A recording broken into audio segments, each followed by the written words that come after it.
Everyone, WhatsApp. আমি সুচরিতা ভৌমিক, আমার চ্যানেলে আপনাদের সকলকে স্বাগত। তো এই বছরের লাস্ট বিয়েবাড়ি, তো রেডি হয়ে বেরিয়ে পড়লাম বিয়েবাড়ি যাওয়ার জন্য। তো আজকে তেমন একটা ঠান্ডা ছিল না, নাকি আমার গরম লাগছিল কে জানে। এই হলো বিয়েবাড়ির গেট, খুব সুন্দর সাজিয়েছিল আর এই ডেকোরেশন খুব সুন্দর ছিল। মানে আমার দেখাই প্রথম ডেকোরেশন যে এত সুন্দর, আর সেই জন্যই দেখতে পাচ্ছি এখানে স্লো মোশনে একটু ভিডিও করে নিচ্ছি। আর তারপরে চলে গেলাম সোজা ওপরে খাবার জায়গাতে। এইখানে ওনাদের ট্রেনিং দেওয়া হচ্ছে কিভাবে কি করবে। কিন্তু সব থেকে প্রবলেম কি জানো, এখানে 8:30 বাজে এখনও খাবার দেওয়া শুরু করেনি।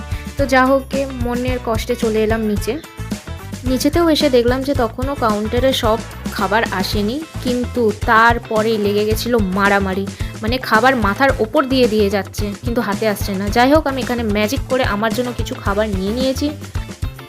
আরও অনেক কিছু ছিল, সেইগুলো আর হাতে এসে পৌঁছায়নি, কারণ অত ভিড়ের মধ্যে মারপিট করে যেতে পারবো না বলে। তাই